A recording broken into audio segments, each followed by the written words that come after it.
He starts where the others stop, sometimes shocking, always controversial. He deals with topics that the other talk shows are afraid to touch. He pries, he pokes, he digs deep. He gets the answers, he gets the facts, and most of all, he gets the ratings.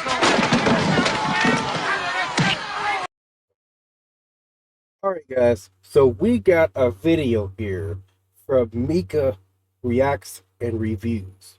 Okay, now I've watched about the first 10 or 15 seconds of this, and I thought, that's exactly, along the lines that I was thinking whenever, Trump was asked about this, whether Kamala Harris was a DEI hire. Okay.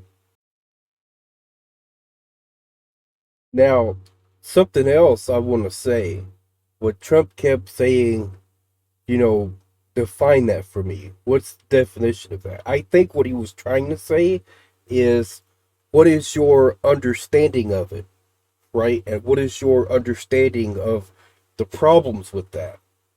I think a lot of times people would be on the same page and completely agree with each other if it wasn't for communication breakdown. Okay, because people argue, DEI is a bad thing, and that's their entire argument, right? But I think what Trump is doing is saying, look, let's take a more nuanced approach here, and let's go into why you're saying it's a bad thing. So far, I think Trump did a really good job here. Okay, now I want to go ahead and address one other thing before we get into the video. The idea of Trump being racist. I've listened to a lot of people make that argument, make that claim. But something I've been thinking about recently is, okay, where's the proof? Because after watching this and after hearing someone lay out, at least on a surface level of where they're getting these allegations from, with the people that's making the accusations, it seems to me that with them, anytime you criticize a black person, criticize a woman, criticize anyone from any specific group of people, okay, that means you're racist, you're sexist, you're whatever. And that right there is wrong. We need to be able to criticize anyone and everyone. But it should be on the basis of character. And thinking about that even more, like, these are aspects of a person that is irrelevant when criticizing a person's character. If we go ahead and think about black on black crime, which is something that gets talked about a lot, to take a more nuanced approach to that, do we really think they're doing that because of race? Or do we think they're doing that because that's been a part of their environment? Because that's the way things are for them. So whenever white people kill each other, why don't we ever hear white on white crime? Because it's not about race then, right? Then it's just about whatever provoked them to attack each other. So the whole argument for black on black crime, why can't we call it what it actually is? Why can't we call it gang crime? Or drug crime, or whatever else is the actual problem that is occurring, right? So I think that would be a much more nuanced approach to having that conversation. It should be about the environment, it should be about the causation, it should be about all these other things, not about race.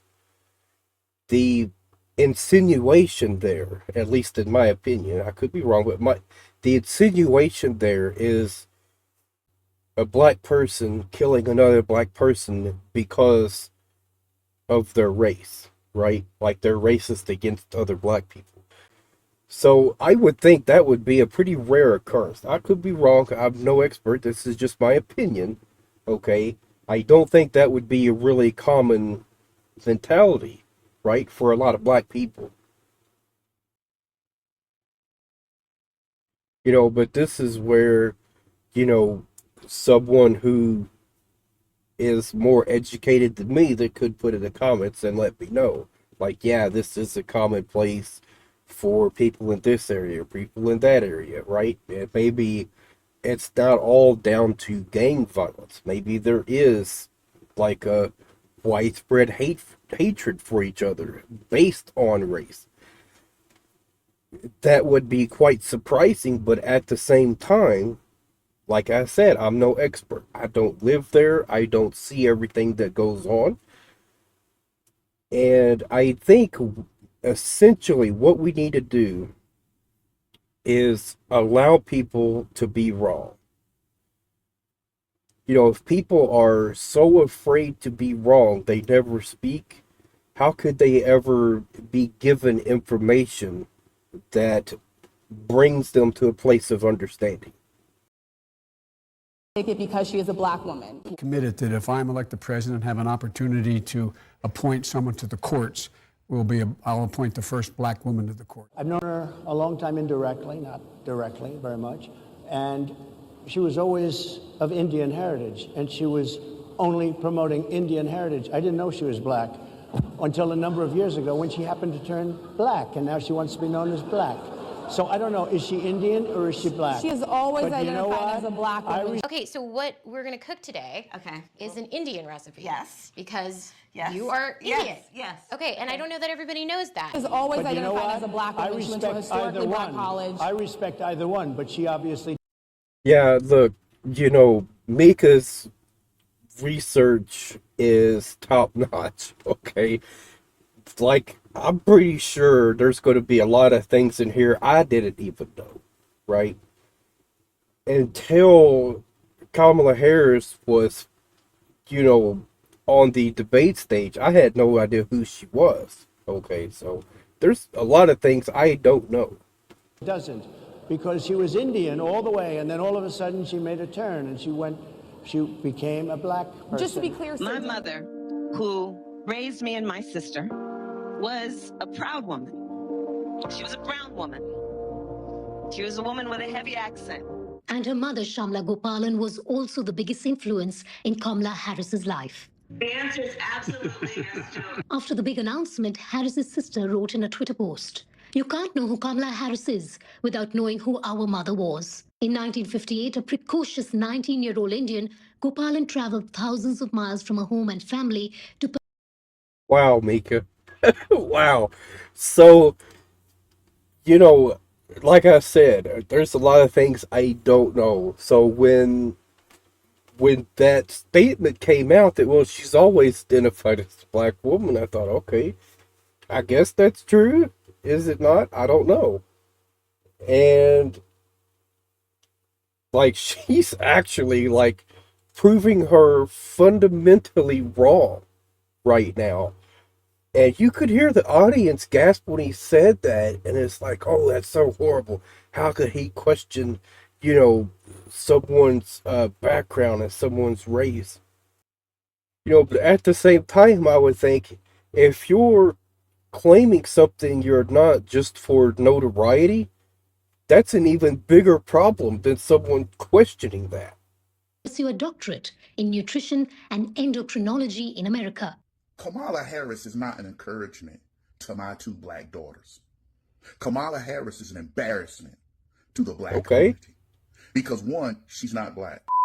Kamala Harris is not black. Has been all over X, all over the socials. Everyone's talking about it, and I thought I would give my 2 cents. First of all, I want to make it very clear, I do not care about Kamala's race or her ethnicity or her nationality or her origins. I care if she's an American, but that's about it. And I also care if she can actually run the United States of America, which, I mean, she can't even control the border, so... This is actually 100% fact right here, okay? You know, a person's race is pretty much irrelevant when it comes to the content of their character, right? What is a lot more impactful is the environment, the things they saw, the things they learned when they were growing up, the people they hung around. You know, just imagine for a moment, instead of living the life you lived right now, imagine you were born in France, okay? And that's the only lifestyle you ever knew, that's the only language you ever spoke. You know, you would be a much different person than you are right now. I think that's saying a lot. Anywho, the only reason why people are talking about Kamala Harris' race, nationality, ethnicity is because the Democrats, the left, has made that a focal point, like they've always done, have made race such a big factor of their political campaigns and what they run on. And that's the only reason why people are talking about it. If they've never made it seem like she was the first black female president or the first black female vice president, well, that's literally the only reason why she... And there is the notoriety I was talking about. You know, trying to get like a one-up in the conversation. Yeah, well, I'm this and I'm that. And I think what Mika's saying here is, yeah, what about your credentials? What about the qualifications that says to the American people, you know, you are capable of running this country the way it should be? Became vice president. President Biden made that very clear, not because she was the best for the job, because she has black skin, brown skin, and a vagina. And so that's what she... So, as I said at the beginning, you could look at DEI and say there's good things about it and there's bad things about it, but it really depends on, you know, who you're talking to, right? Because different people are going to have different points of view on what DEI means. And I believe, you know, in almost everything, there are different interpretations of it, okay? I think what Trump was trying to get at, which is what my response is. So if someone were to ask me, what do I think about DEI? I'm going to say, what version of it are you talking about? What is your interpretation of DEI before we can really get into, you know, what I think about it, right? So here's the thing. The left and the right have two different explanations of what DEI is and how it works. So the left would say it only ensures equal opportunity employment for everyone, regardless of their race, their background, their gender, all these other things, which is basically anti-discrimination laws, right? They're just asserting that no one is going to be overlooked because they don't look a certain way, because, you know, or anything like that. Now, the version from the right is, well, they're actually overlooking certain types of people in order to get, you know, other types of people in. And so now you've created, you know, an unbalance, right? Because now people that are qualified to get the job, now they're getting overlooked for someone who isn't qualified. They're only getting positions because of their race, their gender, their whatever else, right? So those are two different versions of DEI. I think that's what Trump was getting at. What version are we talking about? Because that's going to make a big difference.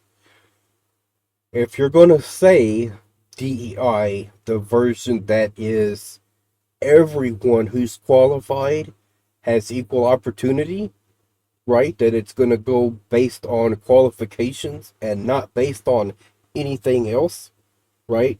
To not exclude a black woman, let's say, only because she's a black woman and not consider our qualifications. No, we need to get a white person there. Okay, DEI would step in and say, hey, wait a minute.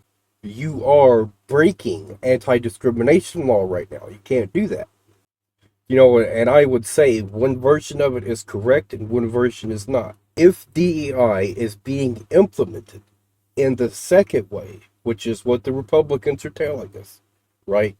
Like they're showing inexperienced pilots, right? Inexperienced police officers, inexperienced whoever else, and they're saying, well, DEI is responsible for this, right?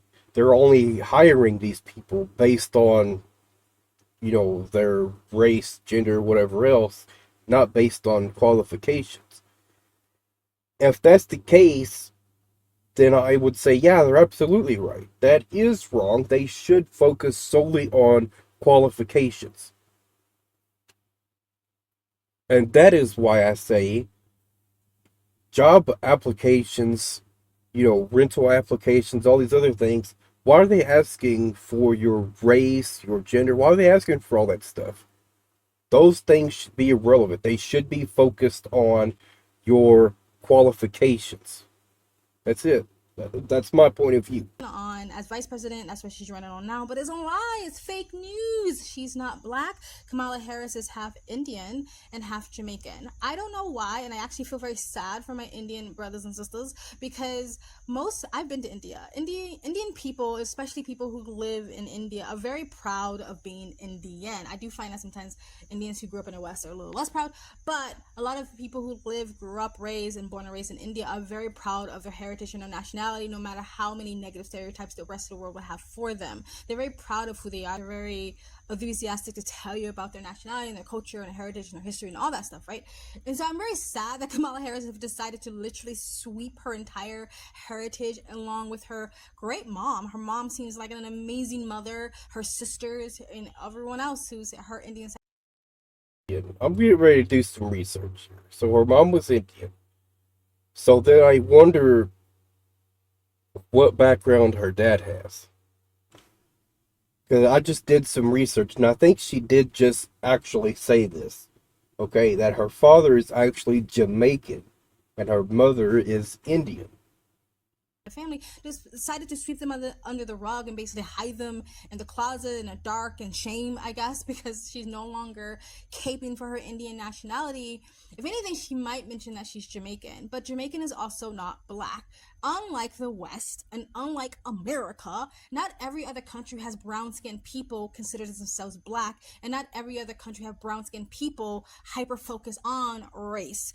From what I've heard from other people from Jamaica and other places like Jamaica, they just consider themselves Jamaican. They're not black Jamaican. They're just Jamaican. So they don't identify as black. And just because you're looking at other countries and cultures with your black eyes, or your Americanized or Westernized, or your Western ideology, doesn't mean you can label someone who is not black as black just because you just deem it so. So a lot of Jamaicans don't consider themselves black. They just consider themselves Jamaican. So her being Jamaican also does not can make her black as well. She's not a black American. She's not Afro-American. She's not African. She is Jamaican, half Jamaican and Indian. And I don't see anything wrong with that. And I don't know why she's decided not to run on that, because she ran on it. She ran on it when it was beneficial to her, when she was trying to get all of those equities and all those equity quotas, all the diversity and equity quotas, when she was trying to meet the quotas to get into universities, to get in certain jobs. She definitely used. Yeah, so like I said, there's good and bad that goes in with that, right? And it also depends on what version of it is being implemented, right? Like I said, first and foremost, qualifications should be the only criteria that's considered, right? At DEI, the only thing they should ensure is that simple concept, right? Qualifications and nothing else should be considered. Her Indian heritage then, but all of a sudden, when it's no longer beneficial to her, and when being black is all of a sudden in fashion, now she wants to use it to try to benefit her in her campaign, like it did when she was running for vice president. So I think that's the only reason why people are bringing it up, because first of all, the Dems are made it the center of attention, and it's a lie, and she's a hypocrite for running on her Indian Jamaican nationality when it benefited her, and when being black was not in fashion. But now being black is in fashion, she wants to hide her Indian and her Jamaican identity, right? So I do see going forward that the media will start calling her the first person of color instead of black, because I think it's very obvious that she's not. And I also am going to side eye any people who kind of tell other people that they're racist or bigoted for even bringing it up, when the Dems are the one who made it the topic of conversation, not anybody else, and using her, trying to use her blackness again to. Yeah, I mean, she is cooking right now. Okay, look, what she said at the start of the video. A person of a certain race or background or whatever else doesn't inherently qualify someone for a certain position.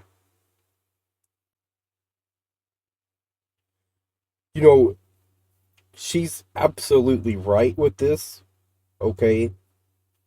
If I was talking to someone and I asked them, okay, why are you voting for Kamala Harris, for example? And they said, well, she's a black woman. She's, all these other things that goes along with her background. And I would say, okay, what about her qualifications? Okay, what about her agendas? What about policies she would, back up, and what policies she wouldn't back up, right? Like, these are the things that is the most important, and you're focusing on the least important. And I would say a person's background is important. I'm not saying it's not important at all. I don't feel no ways tired. I come too far from where I started from. Nobody told me that the road would be easy. I don't believe he brought me this far to leave me. And you all helped us win in 2020, and we're going to do it again in 2024. Just being who you are. Be proud of your Indian and Jamaican heritage. No one actually really cares. And again, the only reason why people are talking about it because they made it a center of attention and they're lying about it. It is fake news. But that's it. I don't actually care about it whatsoever. I care if she can run the United States of America, which she has proven she can't. So that's the only thing that I'm focused on. Because if she becomes president, God help America. Anyway, guys, let me know what you guys think in the comment section below. Please like, comment, subscribe, hit the bell to get notifications when I do upload. All of that really does help with the algorithm, guys. And if you'd like to support this channel, you can donate. My PayPal and Cash App link is in the comment section down below. Or you can super thanks. And you guys have an amazing, beautiful freaking day. Bye. Only on. Alright, guys. So, of course, I will have a link to the original video in the description, as well as a link that will take you directly to her channel. Okay. So, overall, like I said, this was an amazing video right here. It was really informative, and it was all based in fact and logic, right? And that's what I look for overall. I did a video a while back. I don't remember who the author was. But what he said was, if a bigot tells me the sky is blue, I'm going to agree with him. Okay? So I think what he was getting at when he said that was, even if you fundamentally disagree with someone on like almost everything they're going to talk about, whatever they say that is correct, then you should start there. Okay? You're absolutely correct about that, right? Then you look for other things that you can find in common. You start to build a rapport first. Figure out where you're both at, right? And start to, come together towards understanding first, and then you can start going into the harder topics, right? But since you already have that rapport built first, either side hopefully wouldn't be making bad faith arguments at that point, right? But when two people know literally nothing about each other, it's real easy for misunderstandings, miscommunication, misunderstanding about facts, about, you know, how this is implemented, how that's implemented, you know, how this side defines this thing, how that side defines that thing. And two people arguing over this one thing that they would fundamentally agree on, but because they have fundamentally different points of view or different definitions of how this thing is, you know, being implemented, like that's where they're going to have a problem. You know, and faulty assumptions goes along with that. You know, talking about the riots and the protests, right? Someone could say, you know, well, they have the right to protest. And then the faulty assumption there would be, oh, you're just condoning the violence, you're condoning the fires, you're condoning, you know, all these other things, right? And it's like, they didn't say that. They said they have the right to protest. Protesting and rioting are two totally different things. And unless that interviewer had asked them specifically, so do you condone the rioting, right? And the looting? And hopefully that person would say, obviously not. That's not what I was talking about. I was talking about peaceful protest. They have the right to peacefully protest. So, alright, that's it for now, y'all.